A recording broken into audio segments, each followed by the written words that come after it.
Let me share my screen. Let's say the blessing for study together. If you would like to unmute and join me in the blessing for study, you can do so at this time. Baruch atah Adonai, Eloheinu melech haolam, asher kidshanu b'mitzvotav v'tzivanu la'asok b'divrei Torah. Blessed are you, Eternal One, whose mitzvot bring us holiness and who commands us to immerse ourselves in, to engage ourselves in words of Torah. So, all right, I've called this class Talmudic Stories Kind of About Pesach. And you'll see in a minute why I say the kind of. But before we launch into any text, let me ask you, let's do a little bit of word association, and we can use the chat for this. When I say Pesach, what words come to mind?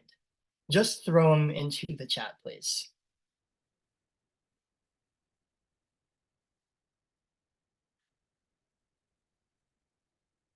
I see matzah, liberation, Seder, Haggadah, Seder. That's what my grandmother from New York called it, Seder. Haggadah, liberation, matzah, Passover, bread, freedom. So I see, some food words here, some freedom words here. I see Egypt, family, food. So someone said no chametz, angel of death. So we have all these stories associated with the holiday of Pesach. And of course, the primary story here is the story of the Exodus. So when we think about Pesach, we think about that moment of liberation and freedom. But also when we think about Pesach, we think about a series of rituals, things we do, things we eat, people we gather with. So how many of our Pesach memories are actually situated around a table, right? The people you were with, the foods you were eating, the certain tastes that you associate with the holiday, right? And then because we are human, we come to associate those rituals with those ideas. So the ritual of eating certain foods and sitting around the table and saying blessings, of course, we associate with redemption and freedom. And so when we're looking at these Talmudic stories, I think what we're seeing is the rabbis doing the same. So I called it Talmudic Stories Kind of About Pesach, both because I like being a little provocative, but also because, as we're going to see, when the rabbis tell stories about Pesach, they in many ways are talking about more than Pesach. I think they're talking about Judaism. I think they're talking about some of their very basic values. What we're not going to do right now is we're not going to look at stories about the Exodus. That could be a whole different class. Midrash on the Exodus. We'll do that one next year. I like that one also. What we're going to look at are actually stories from the Talmud that the rabbis are telling about the holiday of Pesach, how you observe it, what it means to them. And I have essentially two, and in some ways three larger stories that we're gonna look at. And when I say the rabbi, let me say that differently. Why would Pesach be so central? Why would Pesach stories tell so much about Judaism? The reason for that, I think, is that Pesach is so central to Judaism. Pesach is probably the holiday that the most of us celebrate. We might like to think it's Yom Kippur, but we're much more likely to eat than not eat, I would suggest, as Jews. We're much more likely to want to sit around the table with food than to want to spend a day not eating. So while many of us might observe Yom Kippur, fast for Yom Kippur, more of us celebrate Pesach. And that's not new. It turns out that Pesach is probably the oldest and most central thing that Jews have done. Simon Schama, who's I happen to have his history. It's called The Story of the Jews. If anybody's looking for an interesting history book, Simon Schama, who's a historian, is talking about the earliest moments of archaeological evidence of Jewish history, and he's talking about the Jews of Elephantine Egypt in the 4th and 5th century BCE, so a long time ago, before the Talmud, before maybe even possibly before the Torah was fully formed. And he says one of the things we have evidence of is that they celebrated Passover. In fact, he says, even more clearly than Sabbath observance, it was and is the coming together for Passover that made Jews Jews.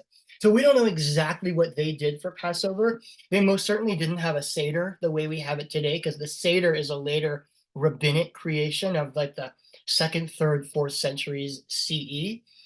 But for as long as there have been Jews, we have been gathering for Pesach. Pesach is the oldest thing that we do, with the possible exception of Shabbat, but possibly not that exception at all. So when we look at stories about Pesach, we're really looking at stories about what Judaism means. So when we look at the rabbis talking about Pesach, the rabbis are telling us what they think about Judaism.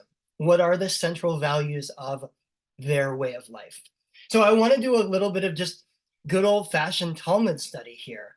That is to say, we're going to read these stories, and I just want to ask you what these bring up for you. I have no particular agenda here other than to learn something from the Talmud stories we're going to read, and to sort of chew them up and understand them together. All right, I see your question. Yes, Passover is one of the 3 main pilgrimage festivals of ancient Judaism, the other 2 being Sukkot and Shavuot. What in many ways, what you really have there is actually 2 main holiday seasons. You have the Pesach to Shavuot holiday season, the springtime holiday season that begins with Pesach and ends with Shavuot.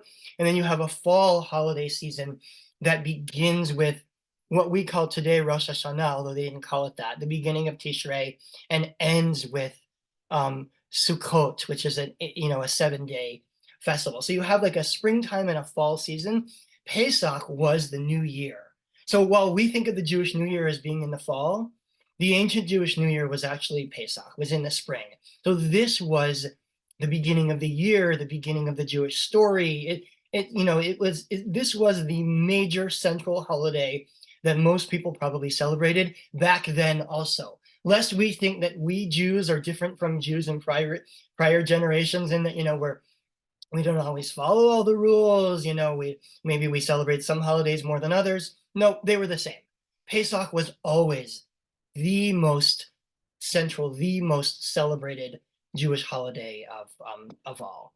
So let's turn to, speaking of Sukkot, a passage in the Talmud that is from Tractate Sukkot. So they're not talking about Pesach here till the end, but we'll see that Pesach will play a role. And this is about Rabbi Yochanan ben Zakkai. Does anybody know who Rabbi Yochanan ben Zakkai is? Anybody want to tell us anything they know about him? You can raise your hand or you can put it into the chat. Tell us, who is Rabbi Yochanan ben Zakkai? Didn't he write the original Mishnah? No, he's about 100 years before that. That's Rabbi Yehuda Hanassi. Oh. But same basic era. Anybody know who Yochanan ben? Oh, Paula, I see your hand. Go ahead. Yochanan ben Zakkai was actually the one who asked for Yavne, I believe, to be able to take his students and some rabbis to Yavne when Jerusalem was being sacked. Exactly. Was he not also the one that fought with and later became friends with Reish Lakish? No, that's a different Rabbi Yochanan. But good memory there, Peter, on the name. That's Rabbi Yochanan, who's about 150 to 200 years later. This is Rabbi Yochanan ben Zakkai, who, as Paula points out, sorry, everyone, one second.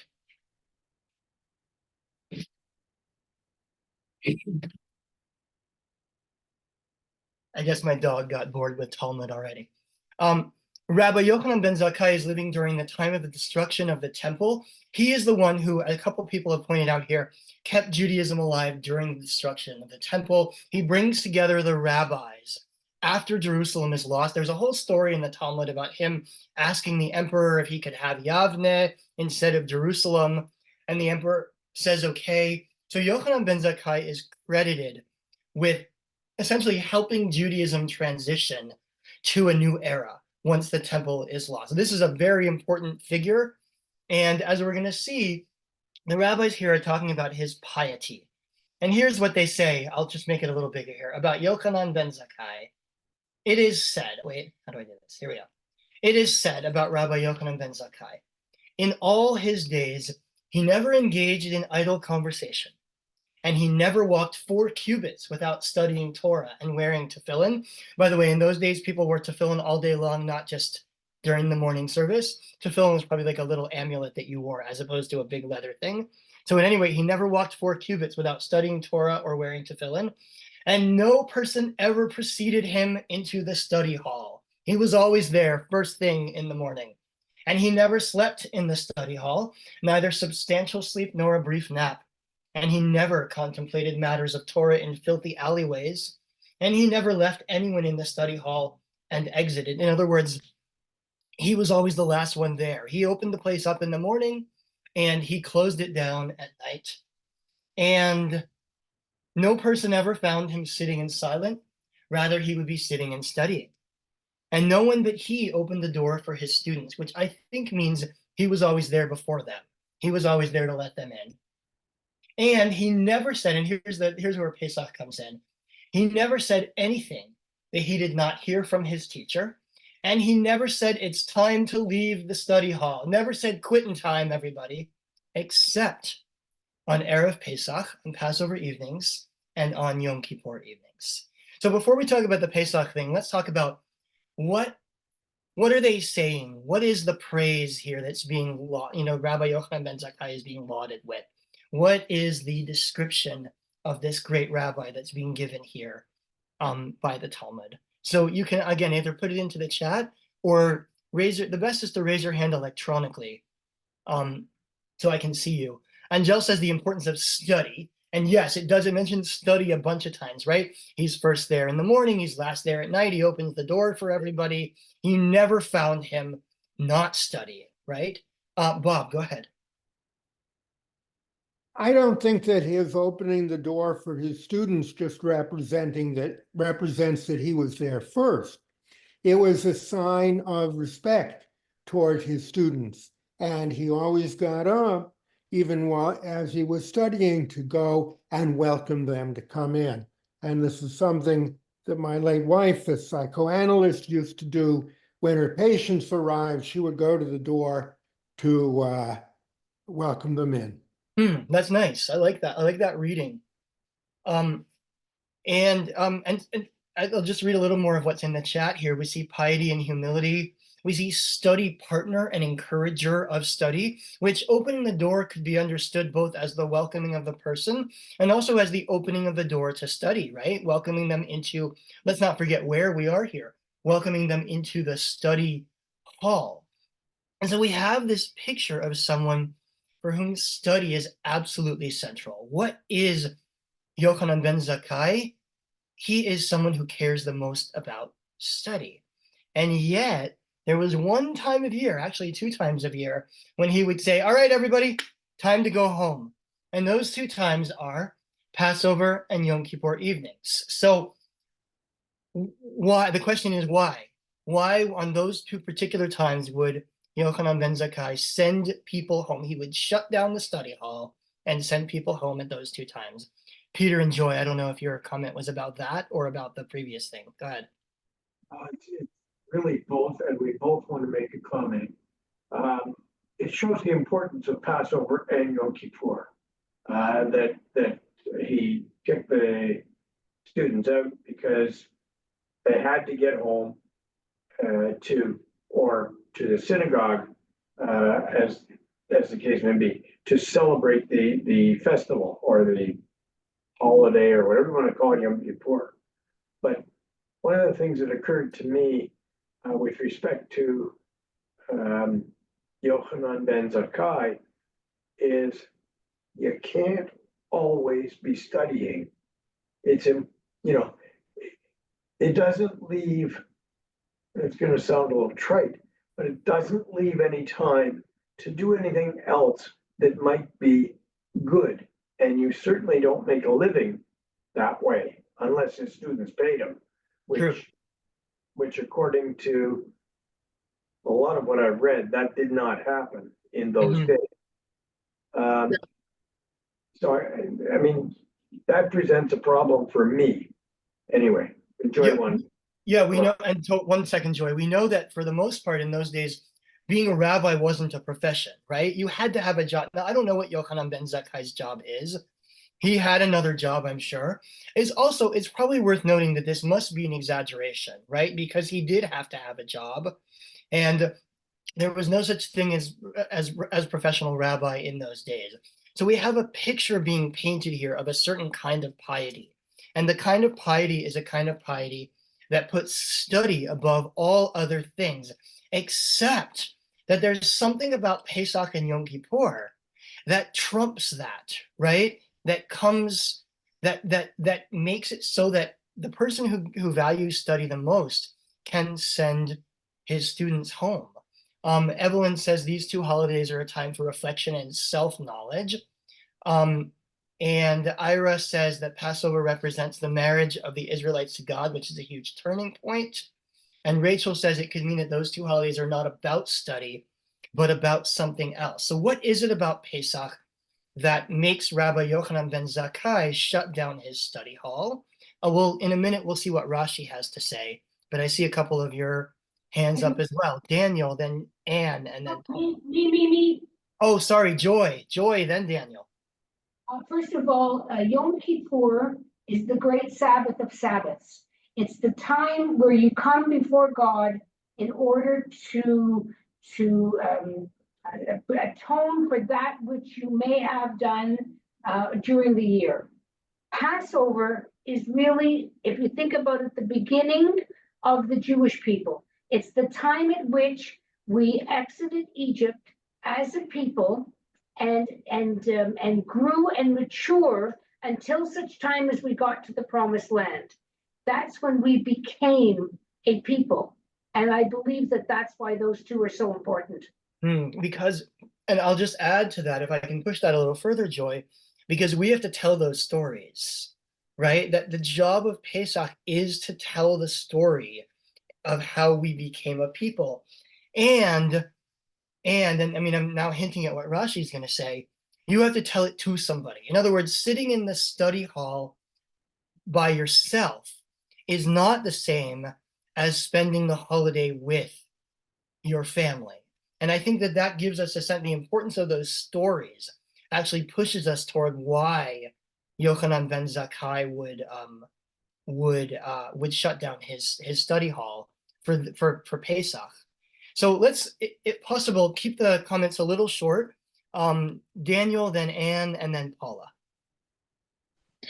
Yeah, the exact thing you mentioned about Passover, I wanted to make the point also for Yom Kippur, where the first and foremost duty on that day is to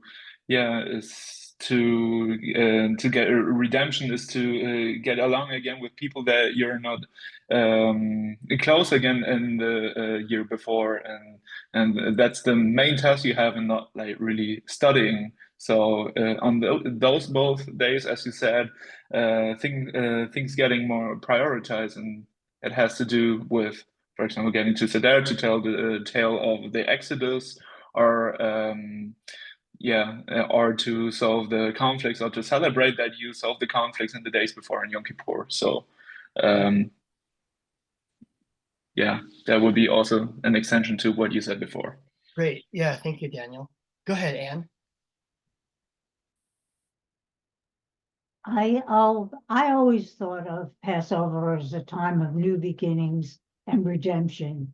And I think that's what links Passover to Yom Kippur. And on Passover, there's even a midrash that says when the Israelites entered the Red Sea, they drowned. And when they walked up on the other side, they had brand new souls. So to me, it's a time of new beginnings, new starts, and a time of introspection as well. Yes. And that's why we count the Omer. Yes, I love that. Thank you. I agree with yes, all of those I think are very much present as themes of Pesach. Rabbi Paula, go ahead. So just really quickly, my initial thought about it is that Yom Kippur is the elevation of personal redemption, and Passover is the elevation of national redemption. So we have the personal and the national. But after Passover, we go through the Omer period, which is also supposed to be personal elevation and repair. And after Yom Kippur, we have Sukkot, which is a national gathering in a sense. So I think that this is a little bit about that study is important, but elevating ourselves, elevating our souls and our ways, and elevating our national identity. Both of those things. Yes, right. Somebody asked before about study versus action, right? Did Rabbi Yochanan ben Zakkai ever do anything besides study? And I think we have here a hint that, this idea that there's more to Judaism than just studying it. This study must lead to action. So if we look at what Rashi says, and by the way, somebody asked for the study sheet in the chat. Here is a link to the study sheet for those who'd like to follow along with me on the study sheet. So Rashi says, other than Passover Eves, why did Rabbi Yochanan ben Zakkai shut down his Beit Midrash on Passover evenings? He says, number one, because of the requirement to make a Paschal offering. In those days, there was still a temple and you had to bring your offering. So you can't just study about it. You got to actually bring your offering to the temple. In our language, that would be, you got to actually go home for Seder, right? You've got to be present for the rituals of the Seder. And number two, he says, because of children, so that they may not sleep. What does it mean that they may not sleep? Because the Seder is meant to be a time for telling these stories to our children. In other words, the Seder is a time of telling and retelling and passing on the most important stories of Judaism, which is exactly what most of us did when we sat around our Seder tables earlier this week. Which brings me to, I'm sorry for those who are I will send out the document later. I apologize if it's not openable right now. Which brings me to another passage from the Talmud where the rabbis are talking about the Seder itself. So this comes from tractate Pesachim. Pesachim, you can see Pesach in there, right? This is the tractate that actually deals with Pesach, unlike the last thing, which was in the tractate about Sukkot. And here, the rabbis are talking about how do you have a Seder. Remember that the Passover Seder, as we know it, is not, it's now ancient, but it's not a biblical tradition. There's no Seder in the Torah. The Seder was constructed by the rabbis in the 3rd and 4th centuries because they wanted to create a way of celebrating Pesach once there was no more temple. So they designated certain foods to designate certain things. They said you have to drink 4 cups of wine. They said you have to, you say certain blessings, you tell the story. That these are elements of these things are in the Torah, but the rabbis piece it together into something called the Seder. And here we see them discussing the obligation of drinking 4 cups of wine, which, we still do to these days. So the rabbis say, the sages taught all are obligated in these 4 cups, including men, women, and children. I just want to note that there's a little bit of egalitarianism here, like both men and women are supposed to drink the 4 cups. Believe me, the rabbis are not egalitarian, but at least they're letting the women drink along with them. And children, apparently children. Now, my children used to love this aspect of the Seder. Oh, we get 4 cups of wine, and then they would fall asleep after the 2nd cup, right? So the Rabbi Yehuda answers, what benefit did children receive from wine? What good? My children would have an argument about this, but Rabbi Yehuda is essentially saying that the point is to celebrate and to rejoice and to, have a festive event. What good is wine for children if mostly they're just going to fall asleep? Rather, he says, One distributes to them roasted grains and nuts on Passover Eve so that they will not sleep and so they will ask. What are they supposed to ask? What are they supposed to ask? They're supposed to ask questions, right? And now we get a little story about Rabbi Akiva, 2nd century, one of the great rabbis of Jewish history, about how he used to run the Seder. They say that Rabbi Akiva would do exactly this. He would distribute roasted grains and nuts to children on Passover Eve so that they would not sleep and would ask. So we see here again this emphasis on making sure your children stay awake. Did anybody do anything special this week to make sure that like the kids were involved and interested, that like people were involved and interested? Sometimes we ask special questions. Sometimes we might, dress up in costume. I know when my kids were little, we would throw plagues, like we would, we would use Kool-Aid to turn the water into blood, and we would have little jumpy frogs. And the point there is to engage people, because the Seder is meant to be a time when we are engaged in telling this story all together. How do they do it in those days? Well, Rabbi Eliezer says one grabs the matzah on the nights of Pesach. One should chotfin the matzah on the eve of Pesach. What does chotfin mean? Well, two possibilities. You lift up the matzah for the children, so they will ask, hey, why are you lifting up the matzah? And you can say, well, I'm glad you asked that question. Let me tell you a story. Or another possibility is you're supposed to snatch it away. Again, so that the kids will say, hey, why are you taking my matzah? And you can say, well, good question. Let me tell you a story.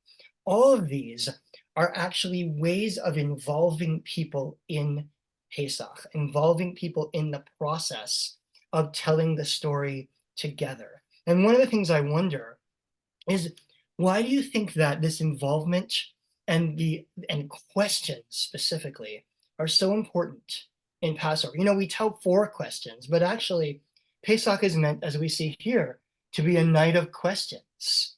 You're supposed to dress differently so that people will ask questions. You're supposed to eat differently so that people will ask questions. You're supposed to, give the matzah and take it away so that the kids will ask questions. Why do we think questions are so central to the Seder experience? Any ideas? Peter and Joy, go ahead. Isn't it because of the phrase, because of what God did for me? The youngsters, and use the word deliberately, are always curious. And when you say, this is because what God did for me, it evokes curiosity. And going back to something that you said a few minutes ago, it does keep the kids, the youngsters, engaged. And the big kids too, right? We need to be kept engaged also. Right, which is why you don't simply, I'm generalizing and I shouldn't do that, but which is why we have been taught that you don't simply follow the Haggadah by rote. You insert more things that evoke other things and promote questions and that sort of thing. Mm-hmm. Yeah, so this is a night of us telling the story to each other. It's supposed to be an active process of us engaging each other in the story. Bob and then Anne. Well, of course, it says in the Torah 4 times, and you shall tell your children on that day. So there's a positive commandment about that. But I think that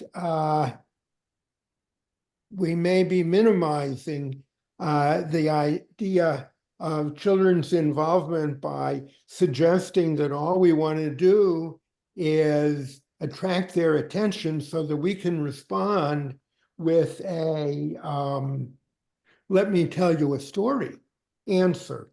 I mean, maybe the very first time that this is done, or when the child doesn't know how to ask, that might be the case. But after that, in terms of participation, the children should tell a story or participate in the telling and not just in the asking. And my own approach is to put them on the spot.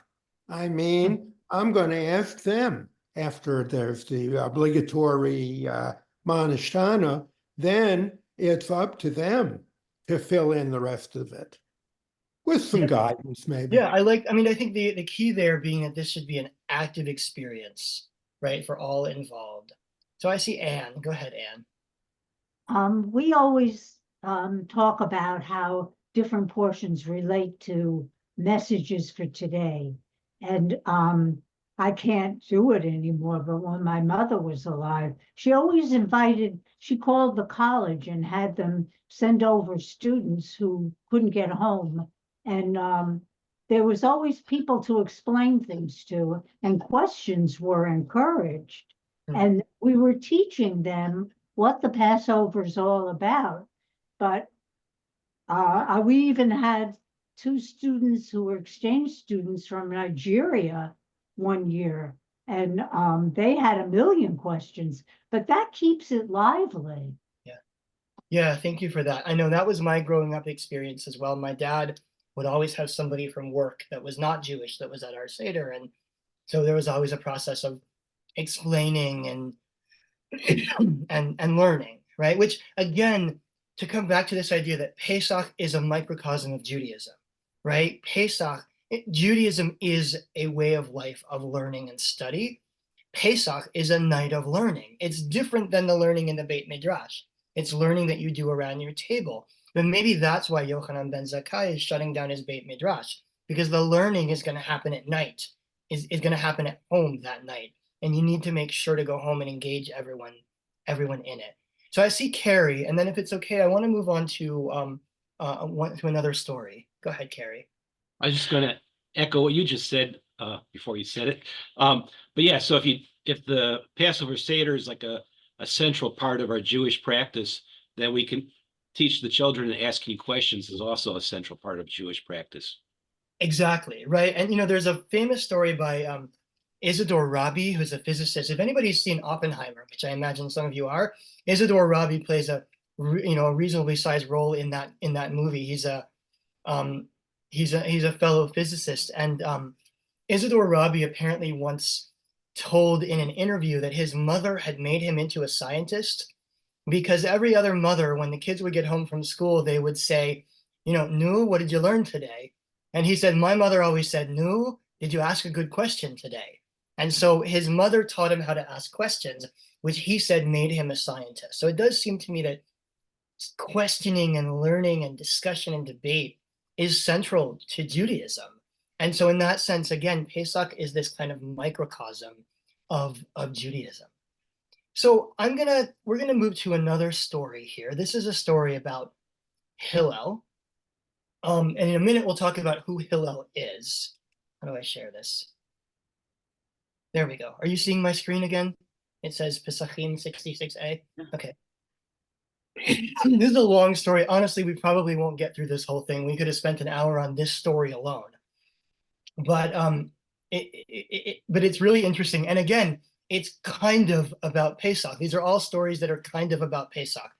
So the sages taught, this comes right after a long Mishnah where the rabbis are discussing whether or not the Passover offering overrides Shabbat. Can you offer the Passover offering on Shabbat? And the answer is yes, mostly. There's some rules around it, but essentially, yes, mostly. You don't need to know that. You just need to know that that's what they're discussing here. So the sages taught this law about Pesach overriding Shabbat was forgotten by the B'nai B'Tera. The B'nai B'Tera are the halachic authorities of the time that were essentially in the 1st century BCE here, and they are the sort of the most learned. I don't want to say rabbis because the word didn't exist yet, but the most learned sages of the time. They're kind of in charge of the Beit Midrash at this time, and they've forgotten a very important rule. They can't remember the answer to whether Pesach overrides Shabbat.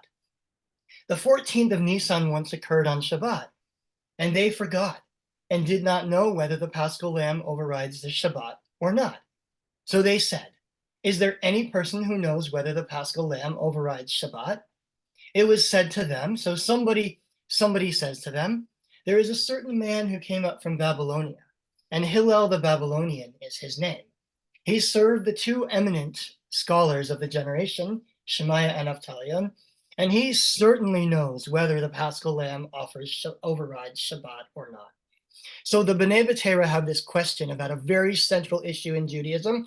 They're like, does anybody know the answer? We don't know the answer. And somebody says to them, let me tell you about Hillel.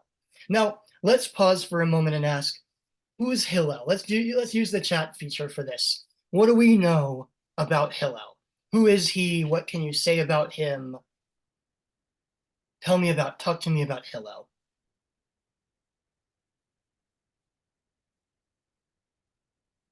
Hillel versus Shammai. Okay, great. Other things about Hillel. What do we know? He argues with Shammai.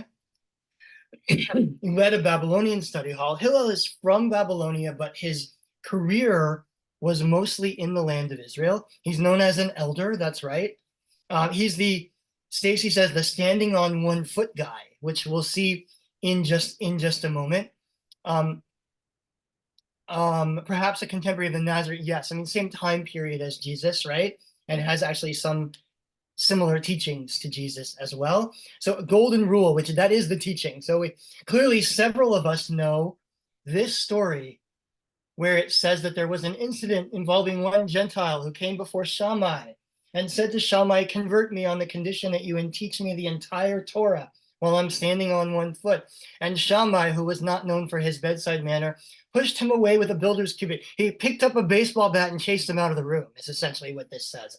So the same guy comes before Hillel and says, teach me the whole Torah while standing on one foot. Now, can I point out, this is an obnoxious question, right? You can't teach the whole Torah while standing on one foot. They're trying to take him off. They're trying to aggravate him. It worked with Shammai, but not with Hillel, because Hillel says he converted him, and he said, that which is hateful to you, do not do to another. That is the whole Torah, and all the rest is commentary or interpretation. Zil Gmor, go and learn. So this is the most famous story about Hillel, right? Hillel is welcoming. Hillel values questioning, right? Shammai, somebody asked a question, and Shammai, instead of saying, oh, there are no stupid questions, Shammai chased him away with a baseball bat. So just like we've seen before, Hillel values questioning. Hillel opens the doors. He wants to bring people in. What else do we know about Hillel? Well, we're going to come back to our Pesach story in a second, but other background on Hillel, there's this whole long story that says that you should be patient like Hillel and not impatient like Shammai. And the story here, if I can telescope it for you, is about two people who make a bet that they can piss off Hillel. Whoever pisses off Hillel is going to get 400 zuzim. You know zuzim from Chad Gadya, right? So it costs 2 zuzim for a goat. So they're going to get 400. That's a lot of zuzim here if they can piss off Hillel, essentially. And so one of them decides to go, and we're told that that day, it was Sabbath Eve, Hillel was washing his hair. I don't know why we need, I know why we need that detail, because Hillel's in the shower, right? He's indisposed at the moment, and this guy keeps coming and asking him stupid questions. Hillel, why are the heads of Babylonians oval? And Hillel calmly wraps himself in a towel, comes out and says, my son, you have asked a significant question. It is because they do not have clever midwives. Hillel, why are the residents of Tadmor have bleary eyes? Well, my son, because they live among the sand. So over and over again, he wraps himself in his towel and he very calmly engages in the questions of this person who's trying to aggravate him. Why do Phrygians have wide feet? Well, because, they live in marshlands. And in the end, this is my favorite part. He says, he actually starts to realize that he has good questions, this guy. And he says, I have many more questions to ask, but I'm afraid lest you get angry.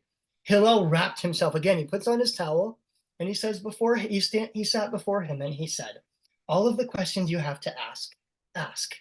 The man said to him, are you Hillel, whom they call the Nasi of Israel?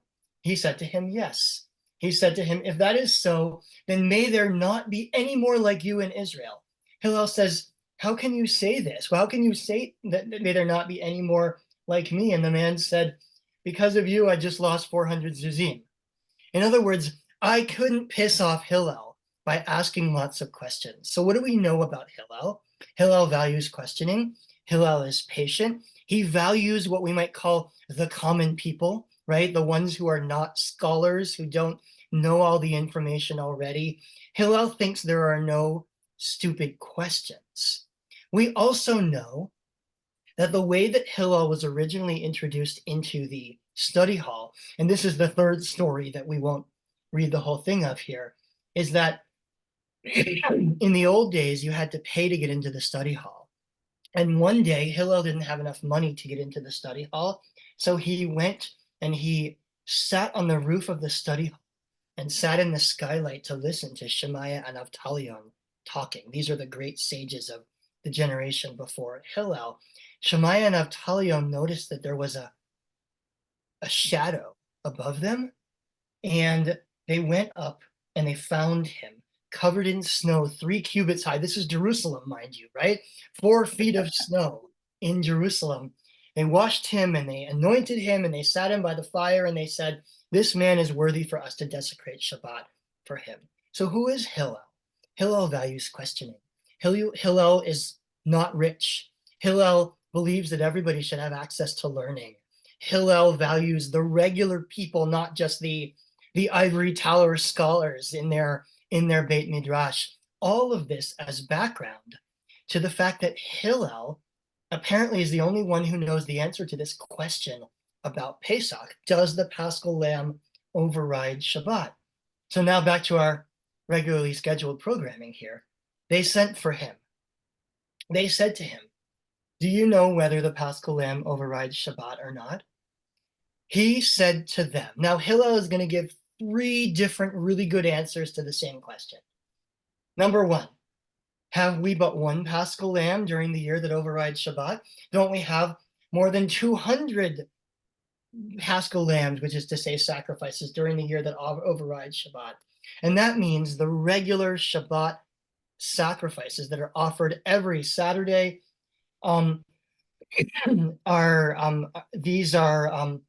these override Shabbat. And he goes on to say, just as the expression its appointed time, which is stated with regard to the daily offering, indicates that it overrides Shabbat, so too is its appointed time, which is stated with regard to the Paschal Lamb, indicates that it overrides Shabbat. The halachic intricacies are not that important here. The point is, Hillel has given a pretty creative halachic answer to this question. If the daily sacrifices can be offered on Shabbat, then of course, all the more so. This is what we call a kal v'chomer argument. Then, all the more so, the Paschal offering should be able to be offered on Shabbat. Good answer, Hillel. Thanks for coming up with an answer. But Hillel's not done yet. He's got another answer for us. He says, you can also derive it through another kal v'chomer, another a fortiori argument. If the daily offering, which is not punishable by karet means being cut off from, essentially like eternal death. Doesn't matter. But the point is, it's really bad. The not offering the daily offering is really bad traditionally, and it is not punishable by karet. It overrides Shabbat.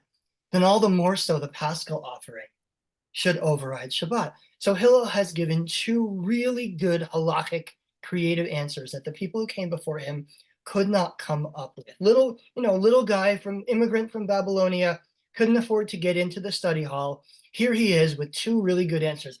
Where did Hillel come up with this stuff? How does Hillel know these great halachic answers to Passover questions?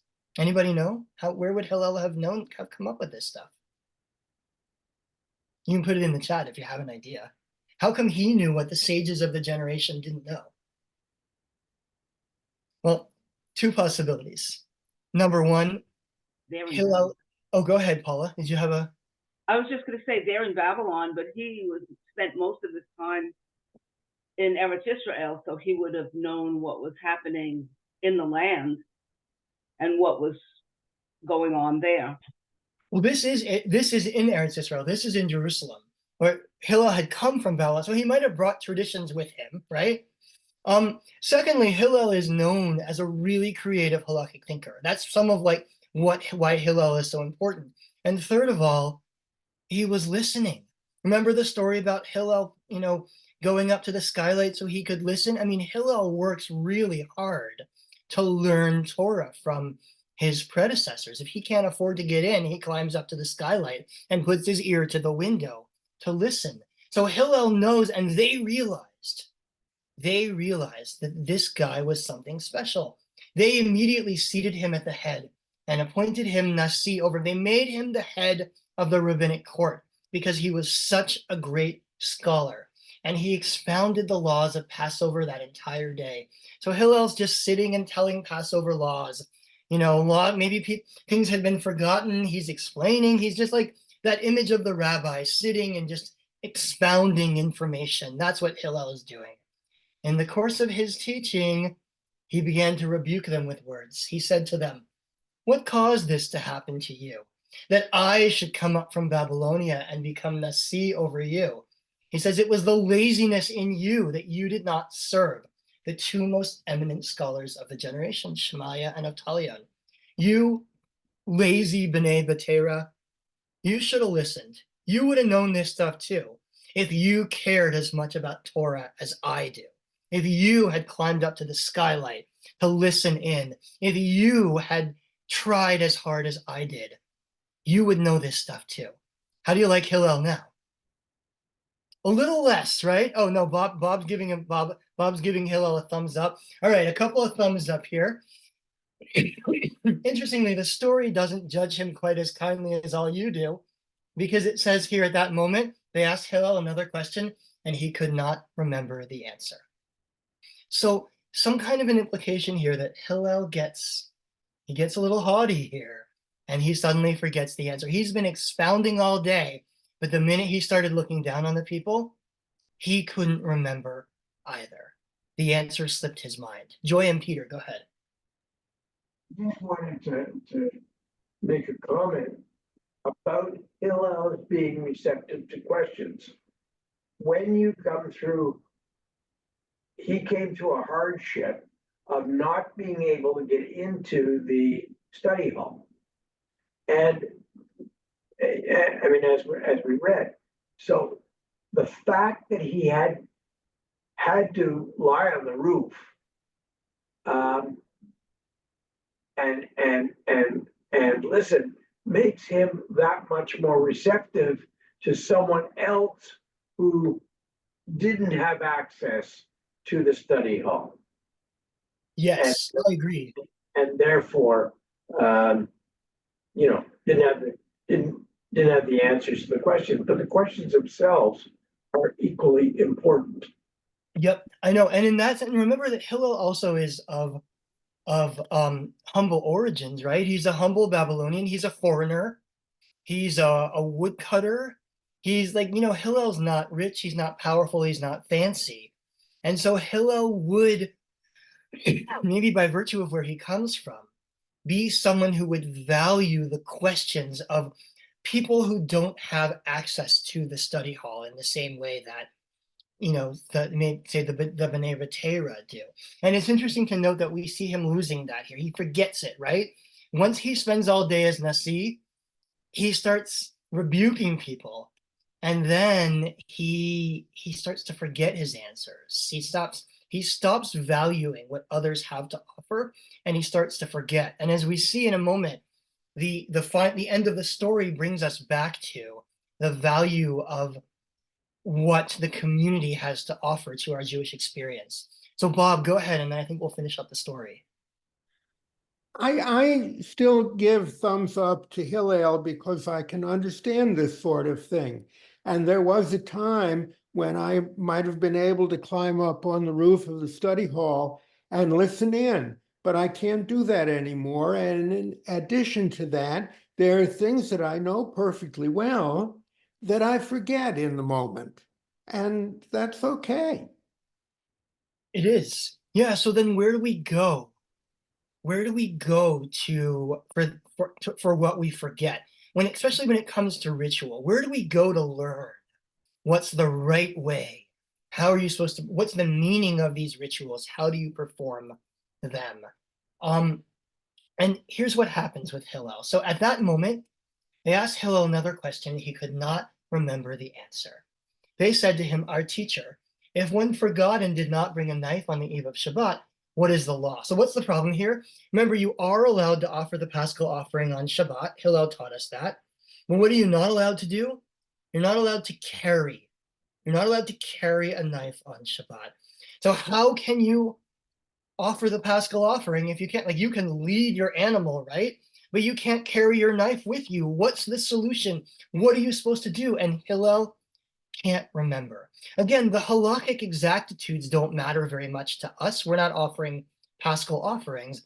The point is, there's this major question that affects whether or not you can celebrate Pesach in ancient times, and Hillel can't remember the answer. Look at what he says to them.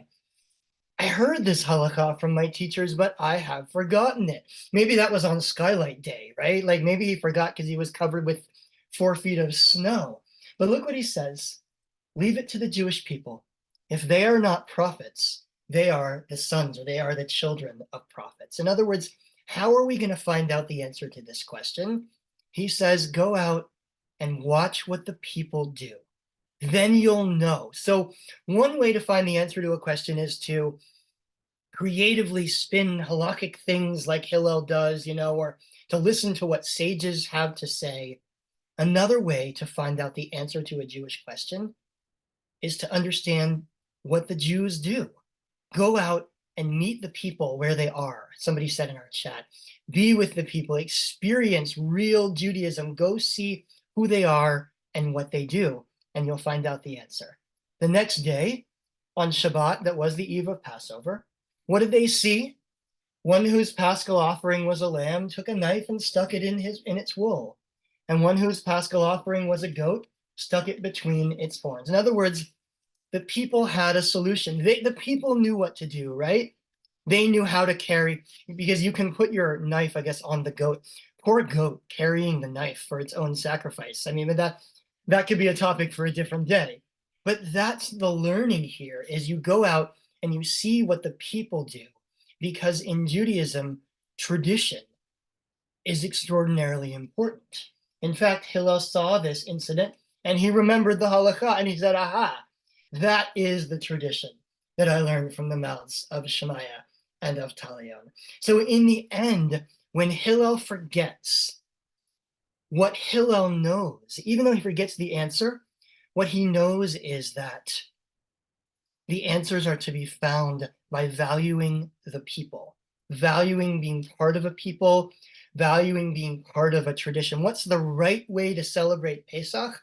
The right way is the way that we celebrate Pesach. So I think we often, we have this, as liberal Jews, we have this, this conflict between the traditional way and the way we do it, right? Do you do all 4 cups? Do you, do you read every word of the Haggadah? Do you do it in what we would call the traditional, quote unquote, right way? And Hillel seems to be indicating here that the way you define the right way is not only by what the sages have said, not only by what's been passed down by the creative halakhic thinkers of previous generations.